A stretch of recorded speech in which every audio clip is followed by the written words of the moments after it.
Hello बच्चे, तो आप सबका स्वागत है आपके अपने चैनल शिक्षा 2.0 में। आज हम लोग मैथ्स मैराथन कर रहे हैं, जिसमें चैप्टर 1 से लेके चैप्टर 15 के क्वेश्चन को डिस्कस करेंगे with theorem and with concept. ठीक है, तो हम लोग एक क्वेश्चन को डिस्कस कर रहे हैं जो इंपॉर्टेंट है एग्जाम के पॉइंट ऑफ व्यू से।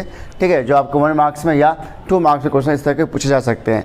तो अभी हम लोग चैप्टर स्टार्ट कर रहे हैं रियल नंबर से। ठीक है, फिर जैसे इसमें इंपॉर्टेंट क्वेश्चन होगा उसको डिस्कस करें, फिर चैप्टर 1, फिर चैप्टर 2, फिर चैप्टर 3, जितने भी इंपॉर्टेंट क्वेश्चन हो सकते हैं जो प्रीवियस ईयर में आ चुके हैं या उनके आने के चांसेस है आपके बोर्ड एग्जाम में, तो उन सबको हम लोग डिस्कस करेंगे। तो हमारे चैनल के साथ आप बने रहें और चैनल को जरूर सब्सक्राइब कर लें, ताकि इस तरह के जो इंपॉर्टेंट क्वेश्चन है वो सबसे पहले आपके पास पहुँच जाए। चलिए वीडियो को आप शुरू करते हैं। तो क्वेश्चन क्या कह रहा है, if 2 positive integers p and q can be express as p = ab² and q = AQB, where A and B being prime numbers, then LCM P and Q is equal to। आपसे पूछ रहा है, एक 2 number दिया हुआ है, ठीक है, एक P और क्या है Q है, जिसका P का वैल्यू क्या है AB² और Q का स्क्वायर क्या है AQB²। आपसे पूछ रहा है कि इन दोनों का LCM क्या होगा। तो सिंपल सी बात, आप जानते हो कि LCM निकालना बहुत आसान होता है। LCM क्या होता है, जो इन दोनों में जो ग्रेटेस्ट पावर होता है, मतलब जैसे फॉर एग्जांपल यहाँ पे A है और यहाँ पे क्या है AQ है, तो A का पावर यहाँ पे 1 है और A का पावर यहाँ पे क्या है 3 है। तो जो ग्रेटेस्ट पावर आ जाएगा इसमें जो नंबर आ जाएगा, तो इसका लिखेंगे LCM of P and Q। तो इन दोनों का ग्रेटेस्ट पावर क्या इसमें आ जाएगा, ताकि AQ आ जाएगा, ठीक है। और इसका इसमें जो B और B² का ग्रेटेस्ट पावर किसका है, तो B² का यहाँ जाएगा B², तो इसका LCM आ जाएगा। समझ में आया। LCM हम लोग कैसे निकालें, जो नंबर दिया हुआ आपका P और Q, इसमें से आपको चेक करना है कि यहाँ भी A और यहाँ भी क्या है AQ है, तो इसमें जिसका ग्रेटेस्ट पावर होगा वो LCM में आएगा, ये आ गया। और इस B² में B में जिसका इसमें से ग्रेटेस्ट पावर आएगा वो आएगा, इज द LCM। ठीक है, और आप चाहो तो आप ऐसे भी निकाल सकते हो LCM। जैसे फॉर एग्जांपल आपको P दिया हुआ है तो आप इसको लिख सकते हो A × B, जैसे आप जानते हो इस तरह से निकालना। और Q = इसको लिख सकते हो A × B। ठीक है, अब जो आपको मिल रहा है आप उसको लिख सकते हो, यहाँ से ये हो जाएगा, ठीक है, यहाँ से ये हो जाएगा। तो आप लिखते हो कि LCM = P2 का जो मिल गया यहाँ से A, यहाँ से B, और जो बच जाता है आप उसको भी लिख देते हो, नहीं तो यहाँ से क्या जाएगा A और ये B। तो आप इसको मल्टीप्लाई करोगे तो देखो क्या आ जाएगा, ये आपका ये आ जाएगा, देखो A और A, तो क्या बन जाएगा, ये AQ हो जाएगा, और ये B और B क्या बन जाएगा B²। ठीक है, तो ये आपको मैंने शॉर्ट तरीका बताया था कि किस तरह आप इजीली आप इसका LCM फाइंड कर सकते हो, ठीक है, विदाउट वेस्टिंग योर टाइम। अच्छा, आप मान लो इसी क्वेश्चन आपसे पूछे HCF फाइंड करना, तो HCF फाइंड करना बहुत आसान है। आपको पता है कि HCF कैसे फाइंड करते हैं, जो दोनों में कॉमन मिल जाए, जो दोनों में कॉमन। जैसे इसका अगर हम HCF की बात करें, इस क्वेश्चन की हम HCF की बात करते हैं, तो इसका HCF क्या जाएगा P और Q का। तो इन दोनों कॉमन का यहाँ पे A आ रहा है, ठीक है, और इसमें क्या आ रहा है B आ रहा है, और कुछ तो मैच नहीं कर रहा है, तो इसका HCF क्या जाएगा A × P। This is your answer. ठीक है, चलिए आप देखते हैं कुछ और इंपॉर्टेंट क्वेश्चंस जो आपके एग्जाम के पॉइंट ऑफ से काफ़ी इंपॉर्टेंट हो। हेलो बच्चे, तो आप एक क्वेश्चन देखो, यहाँ क्वेश्चन दिया हुआ है कि 9² - 1 is divisible by 8 if n is an integer, a natural number, an odd integer and even integer. कुछ को देख कर लग रहा था आप कंफ्यूज हो रहे होगे कि इसमें करना क्या है। नहीं, इंटीजर भी दिया हुआ है, नेचुरल नंबर दिया हुआ, और ऑड इंटीजर भी कह रहा है और इवन इंटीजर भी कह रहा है। आपका दिमाग काम नहीं कर रहा होगा कि इस क्वेश्चन में हमको करना क्या है। ठीक है, आपसे पूछ रहा है कि n² - 1 जो है वो डिविजल बाय 8 है। अगर वो 8 से अगर डिविजल है तो कौन सा नंबर होगा, वो इंटीजर होगा या नेचुरल नंबर होगा या ऑड इंटीजर होगा या इवन नंबर या इवन इंटीजर होगा। ठीक है, तो इसको आप कैसे हम लोग फाइंड करेंगे। चलिए वीडियो को अंत तक देखिए ताकि इसके सोल्यूशन को आप समझ पाओ। ठीक है, पहले हम लोग मान लेंगे कि लेट कर लेंगे, लेट A² = n² - 1, ठीक है, वेयर n इज इवन और ऑड इंटीजर। ठीक है, हमने n को क्या मान लिया, या तो इवन मान लिया या तो क्या मान लिया, ऑड मान लिया। अगर ये इवन है तो इवन का फॉर्म क्या होता है हमको पता है। ठीक है, तो यहाँ पे इसको लिख लेंगे A = अगर इफ n इज इवन, ठीक है, यदि n हमारा इवन हो जाएगा तो n = क्या बन जाएगा, n = इसको हम लिखेंगे इवन के फॉर्म में 2k। ठीक है, क्योंकि 2 मल्टीप्लाई कोई भी नंबर आएगा अगर 2 से मल्टीप्लाई करेंगे तो क्या बन जाता है, एक इवन नंबर बन जाता है। ठीक है, तो एक केस बन जाएगा। तो जब इसको हम सॉल्व करेंगे यहाँ पे, ठीक है, जब इसको सॉल्व करते हैं यहाँ a इक्वल टू, तो इस n को हम लोग रिप्लेस करेंगे किससे, 2k से रिप्लेस करेंगे। तो 2k का स्क्वायर -1, इसको हम सॉल्व करते हैं आगे, तो ये हो जाएगा 4k स्क्वायर -1। ठीक है, अब मुझे देखना होगा कि यहाँ पे वैल्यू पुट करके देखना होगा कि कौन सा वैल्यू पुट करते हैं, जैसे कि ये 8 से डिविजल हो जाए। ठीक है, तो मान लो हमने ले लिया k का मान सपोज 1 लिया हमने। इफ़ यहाँ हम लोग लिख लेते हैं इफ़ k इक्वल टू 1। ठीक है, अगर k का मान 1 पुट कर रहे थे, यहाँ कितना जाएगा 4 - 1, तो कितना बन जाएगा 3। तो 3 तो 8 से डिविजल नहीं हो जाएगा। मान लो हमने k का मान ले लिया 2। ठीक है, 2, तो यहाँ पर कितना जाएगा 2, तो 2 का स्क्वायर 4, 4 2 जा 4, 4 जा 16, 16 1 15, वो भी 8 से डिविजिबल नहीं है। ठीक है, मान लो हमने k का मान ले लिया -1 ले लिया, तो -1 का स्क्वायर 1, 1 × 4, 4 - 1 3, वो भी डिविजिबल नहीं है। अब चाहो तो k का मान -2। ठीक है, इस केवल आपके वैल्यू को हम चेक करा रहे हैं कि कोई भी वैल्यू को उसमें हम पुट कर रहे हैं तो वो 8 से डिविजिबल नहीं हो पा रहा है। ठीक है, चलिए आप भी इस तरह से वैल्यू को पुट करके आप चेक कर सकते हो कि ये डिविजिबल है या नहीं है।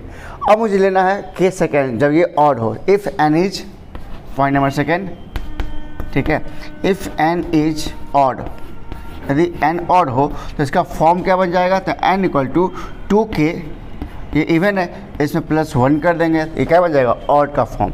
ये आपको याद रखना है कि इवन का फॉर्म ये हो जाता है 2 से मल्टीप्लाई करते हैं किसी भी नंबर में, और का फॉर्म ये होता है हमारा। ठीक है, अब क्या करें, इस n के वैल्यू को इस फॉर्म में हम पुट करेंगे। सेम चीज़ वहीं में ऐसे भी करेंगे यहाँ भी। तो a equal to n square -1 है, तो यहाँ पे हम क्या पुट करेंगे, n की जगह पे 2k + 1 का होल स्क्वायर। ठीक है, -1। चलिए इसको हम अब सॉल्व करते हैं, तो क्या बन जाएगा, ये a + b का स्क्वायर, इसको ब्रेक कर देंगे, तो 4k स्क्वायर +1 अब +4k अब -1, तो -1 से कट जाएगा। ठीक है, अब मुझे यहाँ पे k का वैल्यू पुट करके देखना है, जैसे अभी हमने इसमें पुट करके चेक किया था, अब ऐसे पुट करके देखना क्या ये 8 से डिविजिबल है या नहीं है। ठीक है, तो मान लो हमने k का मान ले लिया, इफ़ k इक्वल टू 1। ठीक है, यदि k का मान हमने 1 लिया, यहाँ वैल्यू पुट करते देखो, यहाँ क्या बचा हुआ 4k स्क्वायर +4k। तो देखो 1 का स्क्वायर 1, 1 × 4, तो 4 हो जाएगा ये। ठीक है, आप पहले लिख ही लेते हैं 4k स्क्वायर +4k। ठीक है, वैल्यू पुट करते हैं हम लोग हैं, तो यहाँ क्या जाएगा 4, 1 का स्क्वायर +4 × 1, इसका आंसर कितना जाएगा 4, और यहाँ 4 + 4 8, ये आपका 8 से डिविजिबल है। इसका मतलब ये हुआ कि इस ऑप्शन में से हमारा इसका आंसर क्या है कि जो हमारा n होगा वो n क्या हमारा ऑड इंटीजर है। ठीक है, ऑप्शन सी। समझ गए? अगर नहीं समझे तो एक बार फिर से आप वीडियो को रिपीट करके देखिए, तो आपको समझ में आ जाएगा कि हमने क्या बताया आपको। चलिए अब देखते हैं कुछ और इम्पोर्टेंट क्वेश्चंस। ठीक है, चलिए अब देखते हैं क्वेश्चन नंबर 3। ये भी एक इम्पॉर्टेंट क्वेश्चन है। ठीक है, इसमें आपको दिया हुआ है कि if the HCF of 65 and 117 is expressible in the form of 65 and -117, then the value of m। आपसे पूछ रहा है कि m का वैल्यू इसमें क्या होगा। ठीक है, तो क्वेश्चन आपको दिया हुआ क्या है, आपको HCF दिया हुआ है। ठीक है, इसका HCF क्या दिया हुआ है, HCF ऑफ 65 and 117 का आपका HCF कितना है 65m -117। ठीक है, तो आपसे पूछा इसमें m का मान क्या होगा।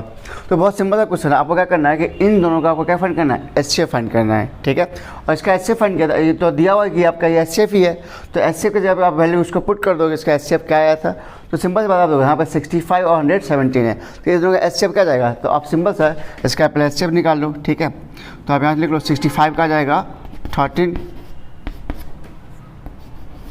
और 117 का जाएगा। ठीक है, तो इसका HCF क्या जाएगा, सिंपल सा इसका HCF आ जाएगा आपको 65 170 का HCF आ जाएगा 13। ठीक है, अब इस 13 को आप यहाँ पुट कर दो कि इसका HCF आपको निकला हुआ है, दिया हुआ है नहीं, तो therefore 13 equal to 65m minus 117, इसको आप इधर ले जाओ तो ये कितना जाएगा 130 equal to 65m, therefore m equal to, ये कट जाएगा दो बार में तो इसलिए m का मान 2 हो जाएगा, 65 टू जा 130, तो m का मान क्या जाएगा ऑप्शन बी। ठीक है, आपको समझ में आ गया होगा। अगर नहीं समझ आएगा फिर समझ लो हमने कैसे किया कि आपको 65 और 170 का क्या फाइंड करना था, एचसीएफ फाइंड करना था, और आपको ये एचसीएफ दिया हुआ कि ये जो एचसीएफ है कितना है 65m माइनस 117, तो एचसीएफ जो उसका यहाँ से निकलेगा इस दोनों का, उस एचसीएफ को हम यहाँ पे पुट कर लेंगे और एचसीएफ में से यहाँ से m का वैल्यू फाइंड कर लेंगे। तो हमने वही किया है कि हमने क्या किया, इन दोनों का बाय यूजिंग प्राइम फैक्टराइजेशन हमने क्या किया, इसका एचसीएफ फाइंड किया। आप चाहो तो लॉन्ग डिवीजन से आप कर सकते हो, आप जैसा आपको चाहते हो एचसीएफ फाइंड करना आप ऐसे कर सकते हो, वैसे जो आपको आसान लगे। तो हमने यहाँ पे प्राइम फैक्टर का ही यूज़ किया, ठीक है, वहाँ से हमने इसका एचसीएफ फाइंड कर लिया, इसका एचसीएफ कितना आ गया 13। तो यहाँ पे हमने यहाँ ही पुट किया था कि एचसीएफ ऑफ 65 और 170 कितना आ रहा है 30 आ रहा है, इसी वैल्यू हमने यहाँ पुट कर दिया। ठीक है, यहाँ पे मैंने लिख दिया 13 इक्वल टू 65m माइनस 117, और यहाँ से हमने क्या किया m का मान फाइंड कर लिया। ठीक है, तो ये क्वेश्चन काफ़ी इंपॉर्टेंट है, इस क्वेश्चन को आप हमेशा प्रैक्टिस करके रखोगे। अब देखते हैं कुछ और क्वेश्चन इस चैप्टर से रिलेटेड में। चलिए एक और क्वेश्चन देखते हैं, क्वेश्चन नंबर 4। क्वेश्चन नंबर 4 दिया हुआ है कि largest number which divides 70 and 125 leaving remainder 5 and 8 respectively as. तो आपसे पूछ रहा है कि इन दोनों को जो नंबर है 70 और 125, इसमें रिमाइंडर कितना आ रहा है 5 और 8, तो इस दोनों का जो लार्जेस्ट नंबर हो कौन सा लार्जेस्ट नंबर जो इन दोनों को डिवाइड कर रहा है, जिसमें से रिमाइंडर भी कह रहा है कि इसका रिमाइंडर कितना आ रहा है 5 और 8 आ रहा है। तो इस तरह क्वेश्चन हम क्या करते हैं, क्या सबसे पहले हम लोग क्या करेंगे कि इस दो नंबर में से 70 में से और 125 में से इसके रिमाइंडर को हम लोग माइनस कर लेंगे। तो नंबर क्या बन जाएगा हमारा, तो नंबर ए बन जाएगा हमारा 65। ठीक है, हमने क्या किया, इस रिमाइंडर 5 को घटा लिया, और नंबर बी बन जाएगा हमारा 125 में से 8 गया था 117। अब ठीक है, अभी जस्ट हमने को समझ थर्ड बताया था कि 65 और 70। अब तो इससे पूछा इसका लार्जेस्ट नंबर, तो सिंपल की बात है, आपसे पूछ रहा है इसका एचसीएफ पूछ रहा है। तो 65 और 170 एचसीएफ कितना जाएगा 13 आ जाएगा, जस्ट हमने निकाला क्वेश्चन थर्ड में। तो इसका आप एचसीएफ निकाल लो, तो HCF of 65 and 117 equal to कितना 13। ठीक है, अगर नहीं समझा तो हम फिर से बता दें इसका एचसीएफ कैसे निकालना है। तो इसका एचसीएफ आप ले सकते हो, ठीक है, नंबर ऐसे ले सकते हो 13 इंटू 5, और इसका ले सकते हो बी का 13 इंटू 9। ठीक है, बाय यूजिंग प्राइम फैक्टराइजेशन, तो यहाँ से इसका एचसीएफ आ जाएगा कितना, इसका एचसीएफ आ जाएगा 65 और 117 का एचसीएफ आ जाएगा 13, जो दोनों में कॉमन मिल जाता है तो ये इसका एचसीएफ हो गया। ठीक है, तो इसका आंसर क्या आ जाएगा, आंसर आ जाएगा ऑप्शन ए 13।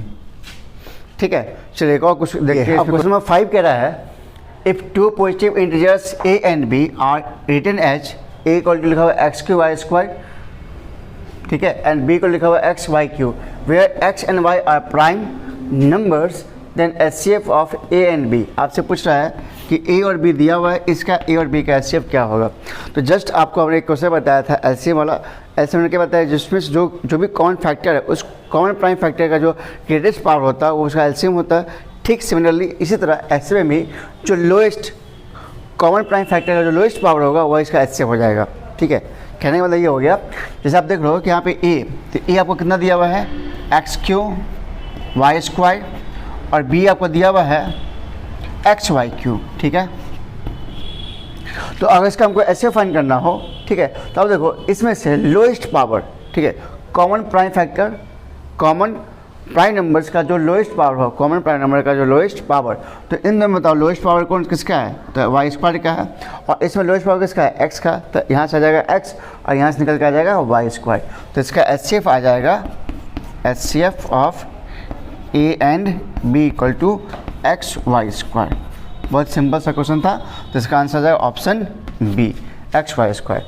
आपको फिर से बता देते हैं कि हमने क्या बताया कि इन दोनों में जो कॉमन प्राइम नंबर्स होगा उसका lowest power, common prime number का कॉमन जो दोनों होना चाहिए, ठीक है, उसका लोएस्ट पावर। तो इन दोनों जब भी हमको एचसीएफ फाइंड करना हो तो इनका जो लोएस्ट पावर होगा उसको हमको लेना है। तो इसका लोएस्ट पावर इसमें क्या आ जाएगा वाई स्क्वायर आ जाएगा, ठीक है, और इसमें इसका लोएस्ट पावर क्या आ जाएगा एक्स आ जाएगा। तो इस दोनों का क्या बन जाएगा, इसका एचसीएफ बन जाएगा। समझ गए। चलिए अब देखते हैं कुछ और क्वेश्चंस। अगर इस चैप्टर से रिलेटेड कुछ और भी क्वेश्चन होगा तो उसके फिर से हम देख लेते हैं और उसके बाद कुछ चैप्टर फिर नेक्स्ट चैप्टर को हम लोग डिस्कस करेंगे, ठीक है। क्या आप भी चाहते हैं मैथ्स में 100 मार्क्स लाना? हर एक बच्चे को ख्वाब होता है कि मैथ्स में वो 100 अचीव करे या मैथ्स में बेहतर स्कोर करे। यदि आप भी चाहते हैं मैथ्स में अच्छे मार्क्स लाना या आप चाहते हैं मैथ्स में 100 मार्क्स लाना तो आप हमारे चैनल के साथ जुड़े और हमारे चैनल को सब्सक्राइब करें। यदि आप चैनल को सब्सक्राइब करते हैं तो इस चैनल पर आपको हमारे मैथ्स मैराथन चल रहा है जिसमें हम लोग चैप्टर 1 से लेकर चैप्टर 15 तक के हर एक क्वेश्चन को हम लोग डिस्कस करेंगे, जिसमें इंपॉर्टेंट क्वेश्चंस, प्रीवियस ईयर के क्वेश्चंस, एनसीईआरटी क्वेश्चंस और जो बोर्ड एग्जाम में क्वेश्चन आ सकते हैं, एसएसएन रीजन, उसके बाद 1 मार्क क्वेश्चन, 2 मार्क्स क्वेश्चन और 3 मार्क्स क्वेश्चन, जितने भी क्वेश्चन टाइप के क्वेश्चन आते हैं वो सभी हम लोग डिस्कस करेंगे। तो आप हमारे चैनल के साथ जुड़ें और चैनल को जरूर सब्सक्राइब करें। तो वीडियो को चलिए शुरू करते हैं। क्वेश्चन हमारा दिया हुआ है, the list number that is divisible by all the numbers from 1 to 10 both inclusive, ठीक है। आपसे पूछ रहा है list number that is divisible by all the numbers from 1 to 10। एक नंबर बताना है, ठीक है, सबसे छोटी संख्या जो कि क्या हो, divisible by all the numbers from 1 to 10, 1 से लेकर 10 तक सभी नंबर्स क्या हो, डिविजिबल हो। ऐसी सबसे छोटी संख्या कौन सी है जो 1 से लेकर 10 तक के सभी नंबर्स क्या हो, डिविजिबल हो। आपको ये बताना है, मतलब हमें क्या कि 1 से लेकर 10 के जितने नंबर्स होंगे उनका हमें क्या फाइंड करना है, एलसीएम फाइंड करना है। एलसीएम जो मिल जाएगा वही नंबर क्या होगा, सभी नंबर से क्या होगा, डिविजिबल होगा। आया बात समझ में? इसका देखते हैं अब सॉल्यूशन। तो हमें क्या करना है, इस 1 से लेकर 10 तक के सभी नंबर का हमें निकालना होगा फैक्टर्स, ठीक है। तो फैक्टर्स ऑफ 1, फैक्टर्स, ठीक है। तो 1 का फैक्टर 1, 2 का फैक्टर 2 × 1, ठीक है। इसके 2 के फैक्टर क्या 2 × 1 हो जाएगा। 3 का फैक्टर 3 × 1, 4 का फैक्टर 2 × 2, 5 का फैक्टर 5 × 1, ठीक है। इसी तरह आप 6 का निकालोगे तो 6 का फैक्टर 2 × 3,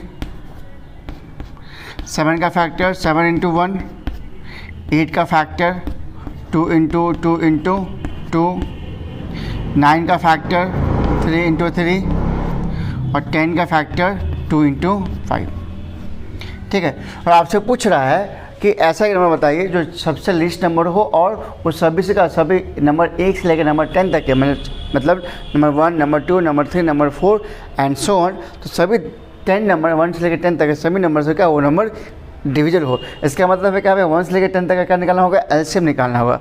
जो इसका एलसीएम आएगा वही नंबर क्या होगा, इन सभी से क्या होगा, डिविजिबल होगा। तो एलसीएम निकालना मैं बताया था आपको इससे पहले वाले क्वेश्चन में कि एलसीएम निकालते कैसे। तो एलसीएम हम लोग क्या देखते हैं, जो हमारा ग्रेटेस्ट पावर होता है हम लोग वही एलसीएम लेते हैं, ठीक है। तो इसका हम लोग निकालें एलसीएम फ्रॉम 1 to 10 का, ठीक है। तो ग्रेटेस्ट पावर देखिए इस पूरे में समय 1 आ रहा है, तो ग्रेटेस्ट पावर तो इसका 1 आ जाएगा, ठीक है, 1। उसके बाद ग्रेटेस्ट पावर में आप कौन सा दिख रहा है जिसमें सबसे ज़्यादा 2 हो। अब देखो 2 सबसे ज़्यादा कहाँ है, यहाँ पे है, ठीक है। 2 की पावर 3 है तो 2 की पावर 3 × उसके बाद 2 के बाद वो 3, देखो 3 कितने इस वाले में, सबसे ग्रेटेस्ट पावर 3 वाले यहाँ है, 3 का स्क्वायर है, ठीक है। उसके बाद ग्रेटेस्ट पावर में और कौन गया, 5 सब में एक ही है, यहाँ 5 है, ठीक है, एक ही 5 है। उसका मतलब ग्रेटेस्ट पावर इसका 1 ही हो जाएगा। और 5 के बाद 7 है, ठीक है, ग्रेटेस्ट पावर में 7 एक ही है तो 7 आ जाएगा। आपको शायद समझ में नहीं आया होगा, मैंने क्या बताया, मैंने बताया कि 1 से लेकर 10 तक में जो भी नंबर का हमें निकालना है एलसीएम, उसका देखना सबसे ग्रेटेस्ट पावर किस नंबर का है। जैसे मान लो 1 है तो 1 के अलावा और कोई नंबर तो है नहीं, इसका पावर भी एक ही है तो एक नंबर 1 आ जाएगा, ठीक है। उसके बाद 2, तो 2 यहाँ 1 है, फिर इसमें 2 2 है और इसमें 2 3 है। तो हमें कौन सा लेना है जिसमें ग्रेटेस्ट पावर हो। तो ग्रेटेस्ट पावर 2 का कितना है, पावर 3 है, तो इस नंबर को हम लोग यहाँ पे लेंगे एलसीएम में, ठीक है। ठीक इसी तरह हमारा देखना है नंबर 3, तो 3 का देखो यहाँ पे एक 3 है, यहाँ पे एक 3 है और यहाँ पे 2 3 है। तो हमें क्या होता है, जो ग्रेटेस्ट पावर हो जिस उस नंबर का ग्रेटेस्ट पावर, तो ग्रेटेस्ट पावर यहाँ पर कितना ज़्यादा है, पावर 2 है 3 का, तो इसलिए इस नंबर को लेंगे एलसीएम में। उसके बाद क्या है, नेक्स्ट नंबर 5 आ रहा है, तो 5 यहाँ एक ही, यहाँ भी 5 एक ही है, तो इसका ग्रेटेस्ट पावर कितना, एक ही है, तो यहाँ से एक ही 5 लेंगे हम लोग, ठीक है। और उसके बाद बच गया 7, तो 7 इसमें एक ही है, तो इसका ग्रेटेस्ट पावर कितना, 7 ही आएगा, यहाँ पर 7। और हम इस सबको मल्टीप्लाई करेंगे तो इसका आंसर आ जाएगा 2520, ऑप्शन डी, ठीक है। आई होप इस क्वेश्चन आप समझ गए होंगे। अगर नहीं समझे तो एक बार फिर से आप एक बार रिकैप करके समझना, ठीक है। या आपको कोई डाउट हो तो आप जरूर कमेंट करना, तो आपका डाउट को हम जरूर क्लियर करें कि आखिर आपको प्रॉब्लम इसमें क्या आ रहा है, ठीक है। अब देखते हैं नेक्स्ट क्वेश्चन के बाद।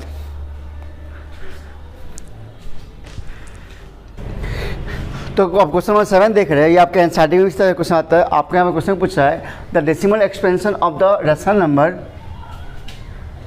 of this rational number will terminate after 1 decimal place, after 2 decimal place, after 3 decimal place या after 4 decimal place। ये जो डेसिमल एक्सपेंशन ये कितने डेसिमल प्लेस के बाद ये टर्मिनेट करेगा।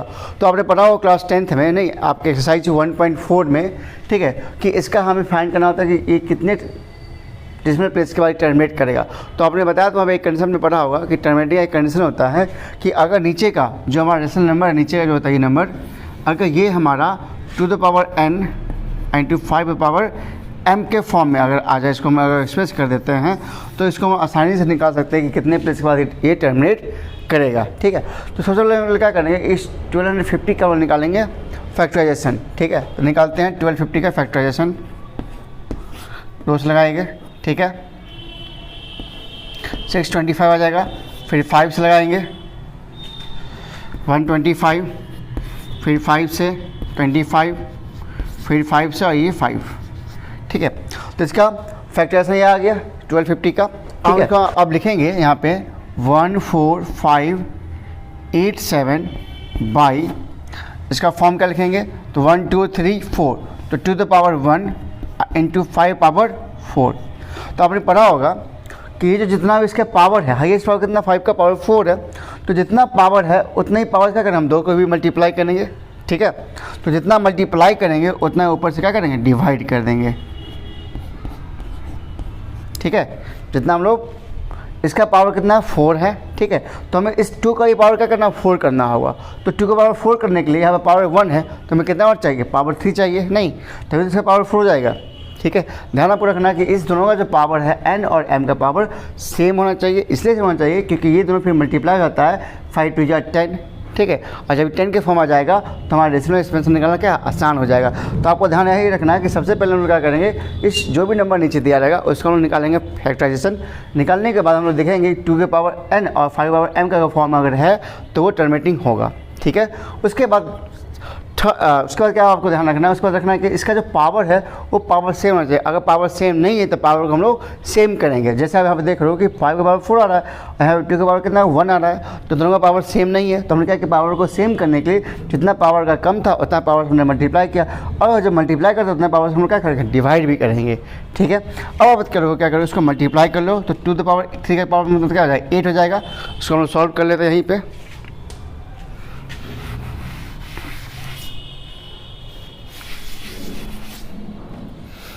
ये आ जाएगा यहाँ पे 14587 इंटू 8 डिवाइड बाई कितना है, इधर है 2 के पावर 4 इंटू 5 पावर 4। जो इसको हम सॉल्व करेंगे, इसको मल्टीप्लाई कर लेते हैं 8 से, ठीक है। मल्टीप्लाई कितना जाएगा, 8 7 60, 8 7 56 6 हासिल 5, 8 8 64 और 64 और 5 69, 6 8 5 40 40 और 6 46, 4 8 4 32 32 और 4 36 हासिल 3 8 3 11, ठीक है।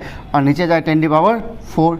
इसको आप काउंट कर लो, पीछे से आप 4 संख्या उसको 5 बैठा दो, तो 1 2 3 और ये 4, ठीक है।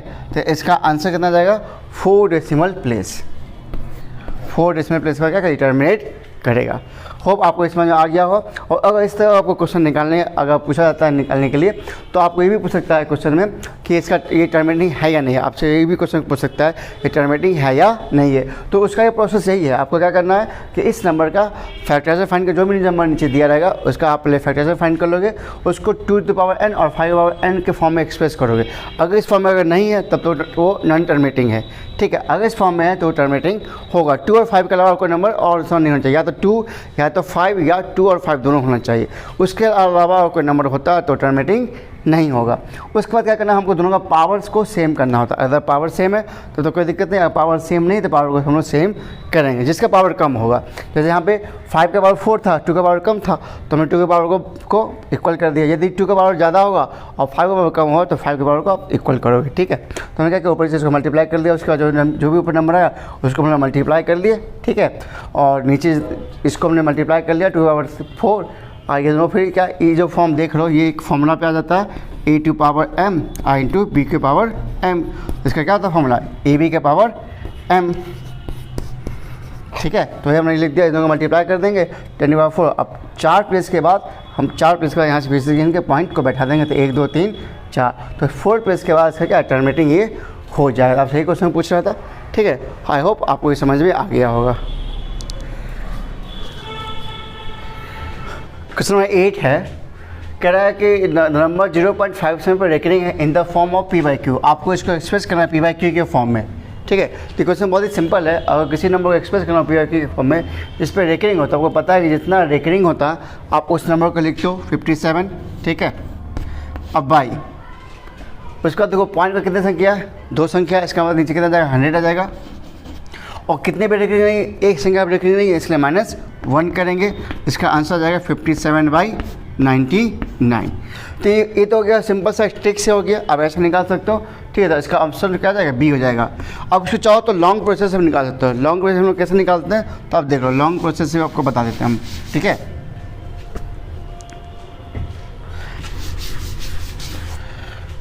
लेकिन आपको लॉन्ग प्रोसेस केवल समझाने के बता रहे हैं, आप चाहो तो आप शॉर्ट तरीका यूज करके इसको फाइंड कर सकते हो, लेकिन लॉन्ग प्रोसेस आपको टाइम खा जाएगा। तो लॉन्ग में क्या करते हैं, इसको लेट कर लेते हैं, लेट x इक्वल टू 0.5757, ठीक है, 57 इस तरह लिखेंगे, क्योंकि रेकरिंग 57 बार, इसका मतलब ये नंबर रिपीट होगा, ठीक है। उसके बाद हम क्या करेंगे, इसको मान लीजिए क्वेश्चन फर्स्ट, फिर इसको हम मल्टीप्लाई करेंगे 100 से, ठीक है, क्योंकि पॉइंट के बाद 2 संख्या पर रेकरिंग, इसलिए हम लोग 100 से मल्टीप्लाई करते हैं, तो 100x हो जाएगा ये, ठीक है। जब मल्टीप्लाई करके कितना हो जाएगा 57.5757 ऐसा आ जाएगा ये। इसको क्वेश्चन सेकंड मान लेंगे। अब क्वेश्चन सेकंड में से हम लोग क्वेश्चन को फर्स्ट को माइनस करेंगे, ठीक है। तो 100x में से अगर x किया तो क्या आ जाएगा, 99x आ जाएगा इक्वल टू, अब इसमें से माइनस करेंगे तो पॉइंट के बाद जितने भी ये वैल्यू है और ये वैल्यू है ये 0 हो जाएगा, और ये घर जाता कितना है 57, ठीक है। देयरफॉर x इक्वल टू 57/99, ठीक है। ये हो गया आपका लॉन्ग प्रोसेस। इस तरह से हम लोग निकाल सकते हैं, ठीक है। चलिए, उम्मीद करते हैं आपको ये क्वेश्चन समझ आ गया। अब क्वेश्चन देखते हैं 9 और 10। चलिए अब देखते हैं क्वेश्चन नंबर 9 क्या कह रहा है कि आपको दिया हुआ एक वैल्यू, ठीक है, और इक्वल टू 7/9 के पावर 9 है। आपको पूछा है find the value of x, इसमें हमें x का मान फाइंड करना है, ठीक है। तो क्वेश्चन बहुत ही सिंपल है, हमें क्या करना होगा, इसमें सबसे पहले इसके बेस को सेम करना होगा, ठीक है। और जब बेस सेम हो जाएगा, उसको लिखा ये इक्वल टू लिखा हुआ है, तो अगर दोनों का बेस सेम हो जाएगा तो इसका पावर भी क्या जाएगा, सेम हो जाएगा। और पावर को सेम करके यहाँ से हम लोग x का वैल्यू फाइंड कर लेंगे। तो सबसे पहले क्या करना है, हमको पहले इसका बेस सेम करना है, ठीक है। तो आपने रूल पढ़ा होगा कि यहाँ पर देखो, यहाँ लिखा हुआ 49/81 है, यहाँ क्या 9/7 है। तो क्या इसको यहाँ से देखो, इस खोल सकते हैं 49 को 7 का स्क्वायर, और इसको सकते हैं 9 का स्क्वायर। इस स्क्वायर को हम लोग बाहर निकाल लेंगे, तो क्या बन जाएगा ये 9/7 का पावर 3 इंटू ये क्या बन जाएगा 7/9, और इसका जो स्क्वायर है वो स्क्वायर बाहर चला जाएगा, और ये मल्टीप्लाई हो जाएगा इससे 2x - 6, ठीक है। मतलब इसका जो 49 था 7 का स्क्वायर और इसका 9 का स्क्वायर, उस स्क्वायर को मैंने बाहर निकाल लिया, 2 से इसको मल्टीप्लाई कर दिए, ठीक है। अब अपने एक रूल पढ़ा होगा कि अब यहाँ पे देखो, यहाँ 7/9 है, यहाँ क्या है 9/7 है, ठीक है। अगर ये a/b हो और पावर कोई n हो, यदि कोई नंबर a/b हो, ठीक है, और उसका पावर क्या हो n हो, तो इसको हम लोग पलटते हैं तो क्या जाता है b/a और पावर -n हो जाता है। तो हमें क्या करना है, पहले बेस को सेम करना है। हमने क्या कहा था आपको, पहले बेस को सेम करना है। तो बेस को सेम करने के लिए अब यहाँ पे देखो 9/7 है, 7/9 है, तो इसको अगर प्लट देते हैं तो क्या हो जाएगा, बेस सेम हो जाएगा दोनों का। तो इसको प्लटने के लिए हमने रूल बताया कि a/b का पावर क्या होता है, n होता है, और इसको रिवर्स करेंगे तो b/a, लेकिन पावर नेगेटिव हो जाएगा, ठीक है।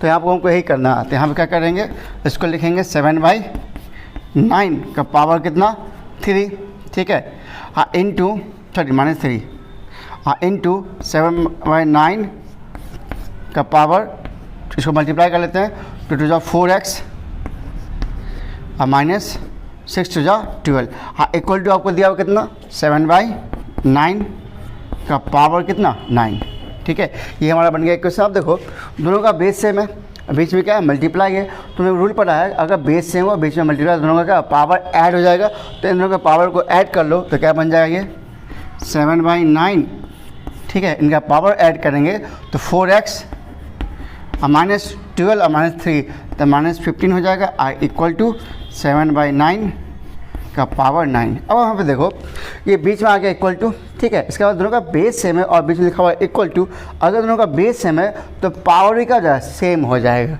ये रूल होता है, ठीक है। तो हमें इस वाले को और इस वाले को इक्वल करना हो तो यहाँ से क्या बन जाएगा इक्वेशन 4x - 15 इक्वल टू कितना 9, ठीक है। तो 4x इक्वल टू हो जाएगा, ये 50 से चला जाएगा तो यहाँ कितना जाएगा 24, इसलिए x का मान जाएगा 6।